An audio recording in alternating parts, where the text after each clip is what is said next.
Before the alarm went off at 5 a.m., Youngja was already awake. Her 70-year-old body was more precise than a clock. Her knees ached slightly as she got out of bed and placed her feet on the floor, but it was a signal of the familiar morning. She put on her workout clothes, carefully tied her hiking boots, and looked out the window. The mountainside, still shrouded in darkness, was faintly visible. "It's the same path today," she muttered to herself as she left the front door. As always, she held 2 hiking poles in her hands. The sound of them tapping against the asphalt broke the still dawn. The neighborhood streets, dimly lit by streetlights, were silent, the occasional chirping of birds signaling the start of the day. The mountain entrance was a 10-minute walk away. Youngja always climbed the mountain at the same time, along the same route. It was a routine she had maintained for over 20 years. It was on the ridge just before the summit. Normally, it's rare to see anyone descending at this hour, but today, there was one. He was a man in his early 30s. He was dressed in tracksuit and had a clean-cut appearance. He was a familiar face, a face we'd often passed on this trail. Normally, we'd just exchanged a quick hello, but today felt different. Hearing the name Dooyoon, she felt the man take a long look behind her as he passed her. He was clearly following her back. His gaze was serious and worried, as if he was checking something. Youngja didn't stop walking, but a strange anxiety seeped into her. In over 20 years of hiking, this was the first time she'd felt this way. Her back tingled, and her heartbeat quickened slightly. She took a short break at the summit and began her descent. On the way down, she caught sight of the Hassan bar. It was a small bar run by an octogenarian owner, where he would occasionally buy drinks. "Hello, mother," the octogenarian owner greeted her warmly. But today, unlike usual, he came closer and spoke subtly. "Mother, I heard you've been feeling dizzy lately. How about getting some advice from a nursing home?" Quote, "I'm just saying this because I know you," but Youngja was taken aback by the sudden question. She'd never complained of feeling dizzy before, so she wondered how someone could say something like that.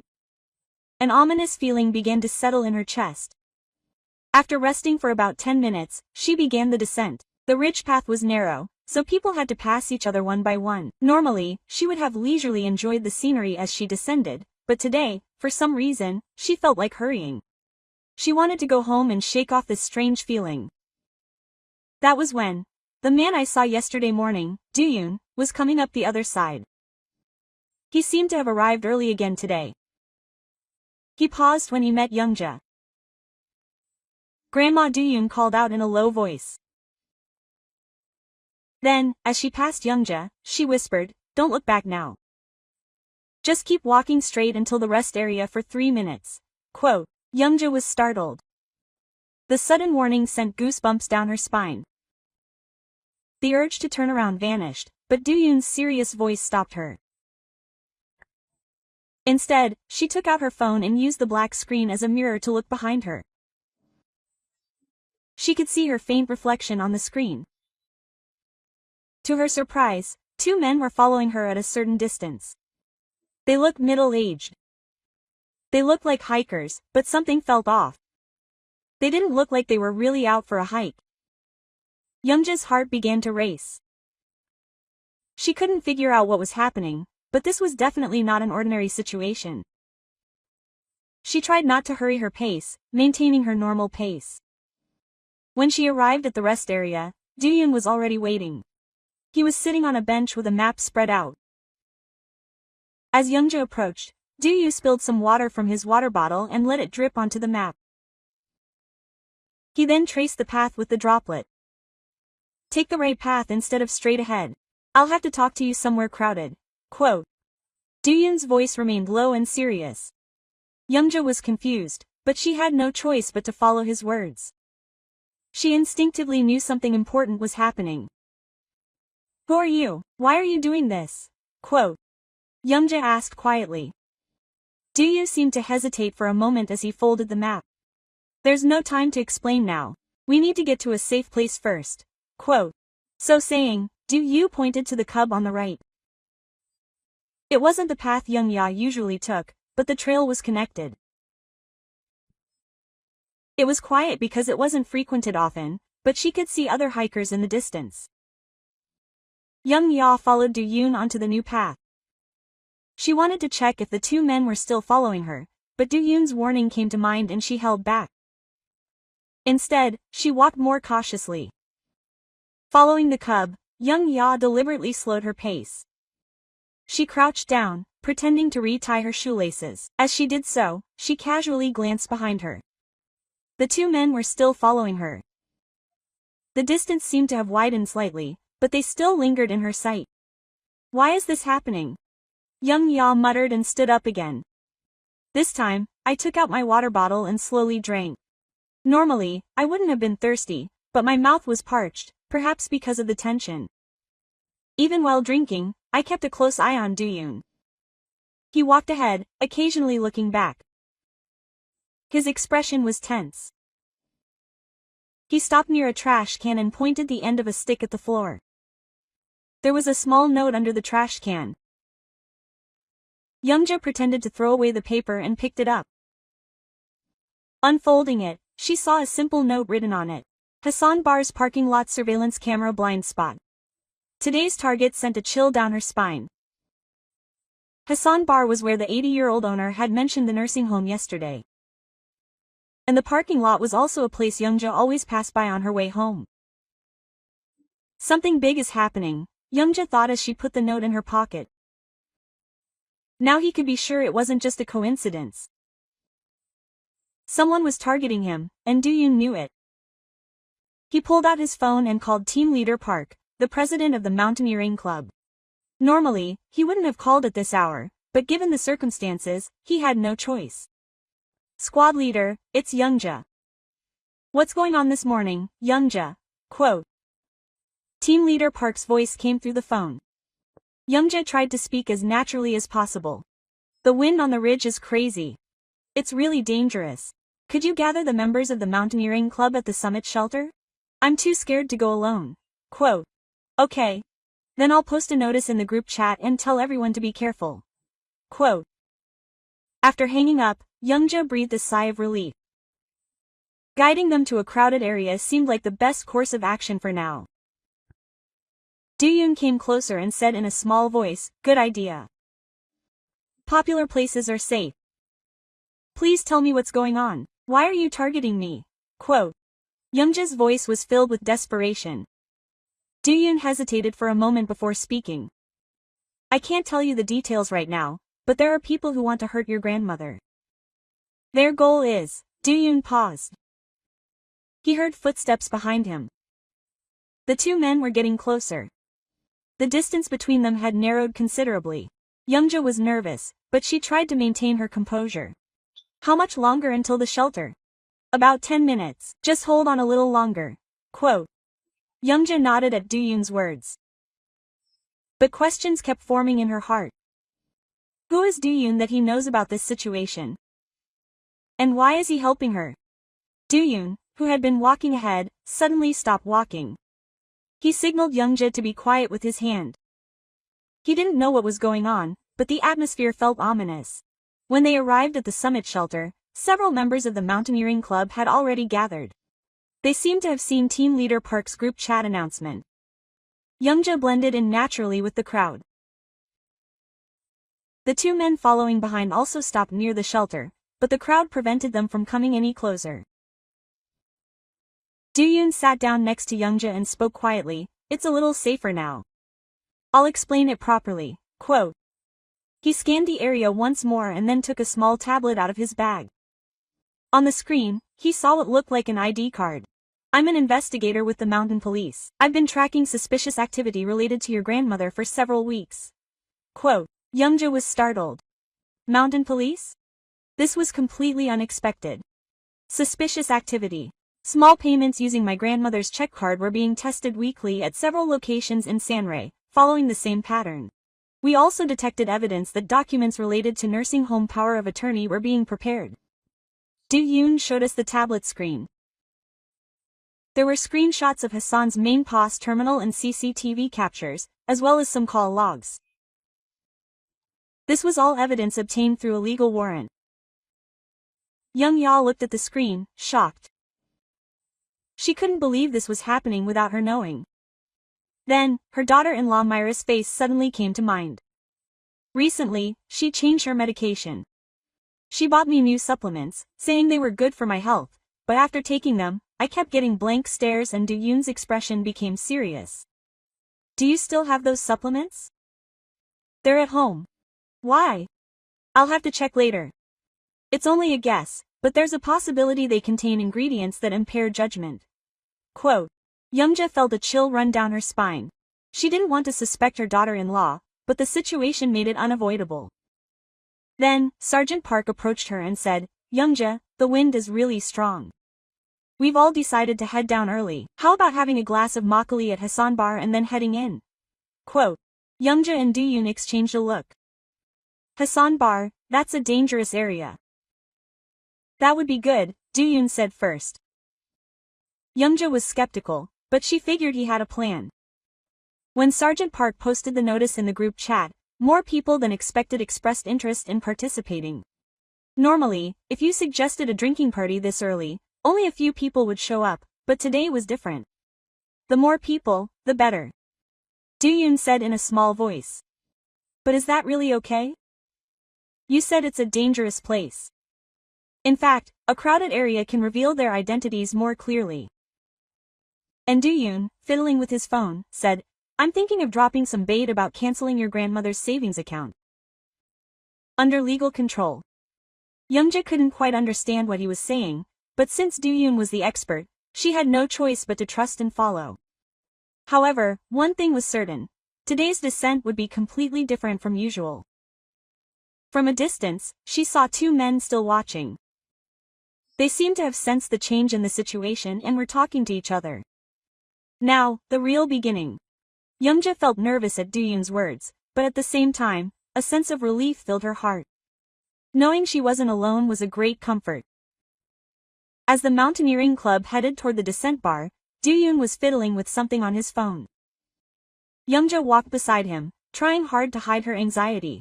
The fact that there were so many people walking together gave her a little reassurance, but she still felt nervous. Quote, Grandma, just wait a minute. Do-yoon gently pulled Youngja aside. He then spoke in a small voice.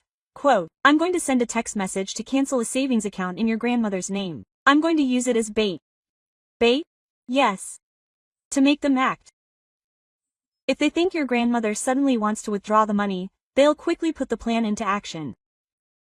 Youngja nodded. She didn't know exactly what the plan was, but she decided to trust Do-yoon's expert judgment. Arriving at Hassan's bar, the 8-year-old owner greeted her warmly. However, to Youngja, his expression was different than usual. He seemed a bit flustered. Quote, Oh, you have a lot of customers today, the 8-year-old owner said with an awkward smile. He clearly hadn't expected so many people to show up at once. The mountaineering club members sat down at the table, and the atmosphere brightened. The usually quiet place suddenly became lively. Do-yoon sat next to Youngja and kept his eyes peeled. Quote, Makgeolli, boss, team leader Park ordered loudly. The other members also began ordering various items. The 8-year-old boss busily prepared drinks and snacks, but his expression still showed anxiety. Just then, Do-yoon's phone vibrated. It seemed like a text message had arrived. Do-yoon checked the screen and whispered to Youngja, the bait worked. They're moving. It actually happened a little while later, when the latter got up to go to the bathroom. He saw someone trying to attach something to the bottom of her backpack. It looked like a powdery, tracking marker. However, another customer passed by, startled, and the person withdrew their hand, failing to do so. Even more surprising was that the entire scene was captured on a camera at the bar entrance. The 8-year-old boss's face instantly turned pale. Quote, First mistake. Do-yoon muttered. Youngja couldn't quite grasp the situation, but she could sense that something was starting to go wrong with the plan. The mountaineering club members were still chatting happily. They didn't even realize this tense situation was unfolding. In fact, it served as a more natural cover. The 8-year-old president approached Youngja and said, Mom, why don't you leave early today? The weather seems to be getting worse. But young Ya didn't trust him anymore.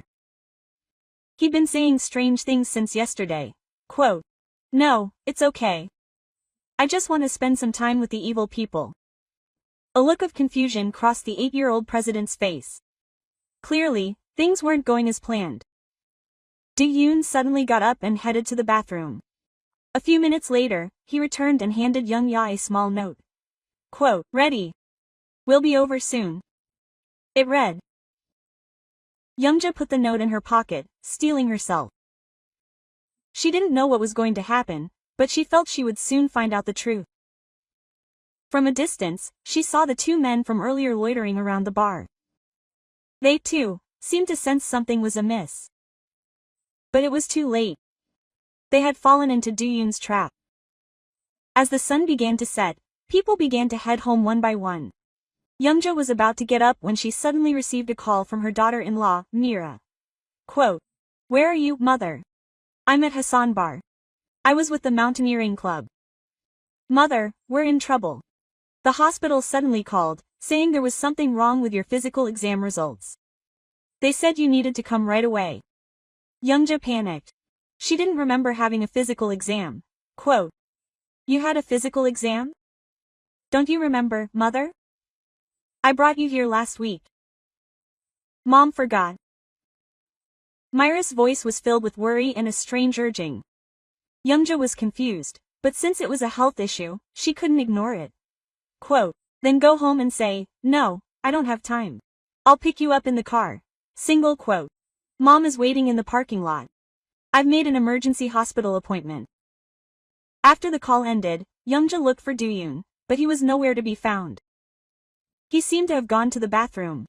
Since she said time was urgent, she thought she should leave a note. Quote, "Could you please give me some paper?" The 80-year-old president handed her a note and said, "Where are you going, Mom?" "I need to go to the hospital." "Oh, really? Would you like me to walk you to the parking lot?" The 80-year-old president's suggestion seemed odd, but Youngja nodded without thinking. She left the note and headed to the parking lot. The parking lot was darker than she'd expected. There were a few streetlights, but there were many blind spots. Youngja felt a strange sense of unease, but she suppressed it, thinking her daughter-in-law would arrive soon. After a while, a familiar car pulled into the parking lot. It was her daughter-in-law Myra's car. When the car stopped, Mira got out and approached Youngja.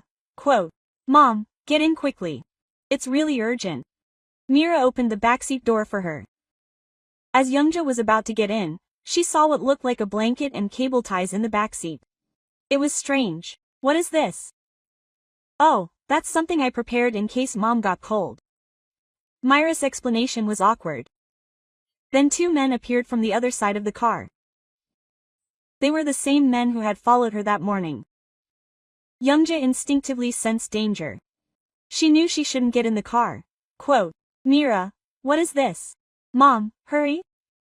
Mira grabbed Youngja's arm. At that moment, Youngja stuck the hiking pole she was holding between the car's brake pedals. It was a quick reaction born from her years of cooking experience. It was an instantaneous brake that stopped the car from moving. Quote, "Mom, what are you doing?" Mira shouted in panic. The two men came closer. Youngja quickly put the whistle in her mouth and blew it 3 times. It was a signal used in emergencies on the mountain. The sound reverberated throughout the area. Quote, "Be quiet." A man tried to approach Youngja, but the stick prevented the car from moving, making things complicated. Mira was at a loss. Then, footsteps were heard from the parking lot entrance. It was the sound of several people running. She could also hear Do-yoon's voice. Quote, "Youngja's grandmother." But the situation had already gotten out of control. A man grabbed Youngja's arm from behind, and Mira panicked as well. Youngja's vision began to blur. Quote, "Do-yoon, ah." Youngja muttered her last words as she lost consciousness. The streetlights in the parking lot began to fade. Suddenly, a bright light poured into the parking lot. Mountain police and detectives appeared from all directions, surrounding the scene. In her hazy consciousness, Youngja could hear murmurs and radio static. Quote, "Don't move. Everyone, put your hands up. It's the police. You're under arrest." She saw the 80-year-old CEO and the broker being taken away in handcuffs. Her daughter-in-law, Mira, was also being held by the police. Her face was a mixture of confusion and fear. Do-yoon ran to Youngja and supported her. Youngja slowly came to her senses. Quote, "Grandma, are you okay?" "Yes. Thankfully." Youngja answered closely. Her body felt heavy, but consciousness was returning. "I was really scared." "But how did you prepare so quickly from the beginning?" "I was waiting for the moment when Grandma was in danger." Do-yoon sat Youngja down on a chair and handed her water. Then he cautiously opened his mouth. "Grandma, I really need to tell you who I am." Youngja raised her head and looked at Do-yoon. His eyes were serious. "I really am a mountain police detective. But I have another reason to protect Grandma." When Do-yoon hesitated for a moment, she continued. Do-yoon remembers the kid who used to sneak bread from the cafeteria in elementary school. Youngja's eyes widened, flustered by the sudden question. "What?" "Grandma wasn't a teacher, but she worked in the cafeteria. Back then, you called me aside and fed me, telling me not to steal even when I was hungry." Youngja's memories slowly came flooding back. "It was about 20 years ago, when I was working in the elementary school cafeteria. I felt like there was a kid like that. That kid was you." "Yes, that's right. Thanks to you, I was able to stay on the right path." Quote, Do-yoon's voice trembled. "During the IMF crisis, our family was struggling, so we often had to bake. But there was a record of my grandmother anonymously sending me boxes of groceries through the community center." Youngja vaguely remembered that time. "I secretly helped out because I felt sorry for children in need. Those small things weren't small. For me, they were life-changing events." Do-yoon wiped his eyes with a handkerchief. "That's why, when I learned my grandmother was in danger, I knew I had to protect her." Youngja also shed tears. She hadn't expected something so long ago to come back to haunt her like this. A detective approached her and explained. The daughter-in-law's motive was to inherit her father-in-law's estate. She tried to frame her as having dementia, send her to a nursing home, and obtain a power of attorney. She even set up a fake bank account to facilitate small payments. Youngja was shocked. Her daughter-in-law had planned something like that. So she made strange payments with my card, and she even mixed drugs into her nutritional supplements to impair my grandmother's judgment. All the evidence was secured. Youngja took a deep breath. She felt betrayed by someone she trusted, but at the same time, she felt relieved. Now she knew the truth. "Grandma, I'm so sorry. I should have told you sooner." "No, thank you for protecting me. I never thought that small act of kindness would pay off like this," Youngja said, taking Do-yoon's hand. A small act of kindness ultimately saved her. A month later, Youngja woke up again at 5 a.m. Much had changed, but the routine she'd kept for over 20 years remained the same. She wore her workout clothes, tied her hiking rope, and looked out the window. The mountainside looked peaceful. As she stepped out the front door, she heard a familiar sound, the tap-tap-tap of hiking sticks. But today, she wasn't alone. Her grandson, Minjun, was following her. "Grandma, do you really wake up this early every day?" "Yes, I've been doing this for over 20 years. Quote, Minjun was a high school student and had been staying with her during vacation. After that incident, the family began visiting Youngja more often. When they arrived at the mountain entrance, Do-yoon was waiting. He had been accompanying Youngja on her hikes every morning, just as he'd promised. "Grandma, hello. Minjun, you're going with us again today." Quote, "Yes, Do-yoon, your grandmother is truly amazing," Minjun replied with a smile. Do-yoon and I quickly became close. The three of us began to climb the mountain together. Youngja still kept her own rhythm, but now she felt a sense of security that she wasn't alone. 1, 2, 3, 4. As Youngja caught her breath, Minjun followed suit. It was cute. As we passed the first shelter, Do-yoon said, "Grandma, did you hear about the Hassan Bar?" "What's the news?" Quote, "It's been turned into a part of the citizen safety campaign. They now provide safety education and counseling for seniors there." Youngja felt good.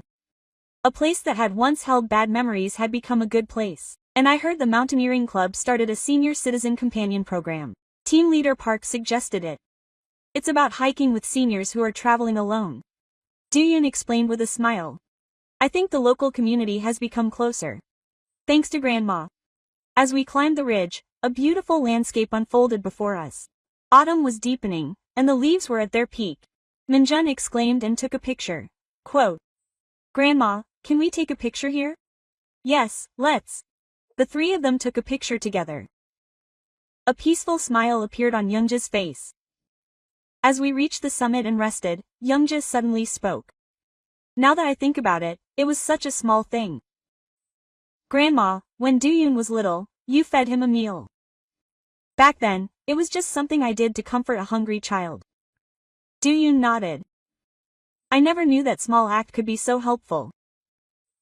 Grandma taught me how small acts of kindness can have such a big impact. Minjun asked curiously, Grandma, what's the story?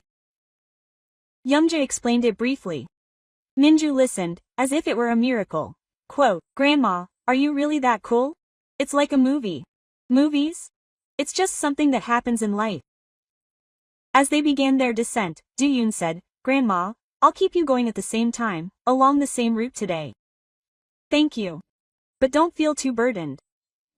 There won't be anything scary anymore. No, it's not a duty anymore, it's a joy. Quote. Youngja felt happy. Through that incident, she had gained a new family member. Arriving home and seeing Minjong and Do-yoon off, Youngja thought, everything in life seems to have a reason. There were difficult moments, but in the end, I gained something more precious. Who would have thought I'd return like this, feeding a hungry child a bowl of rice? Quote, Youngja muttered to herself as she headed home. The thought of climbing the mountain again tomorrow, at the same time, along the same route, filled her heart. Now, she wasn't alone. She wasn't alone. She wasn't alone.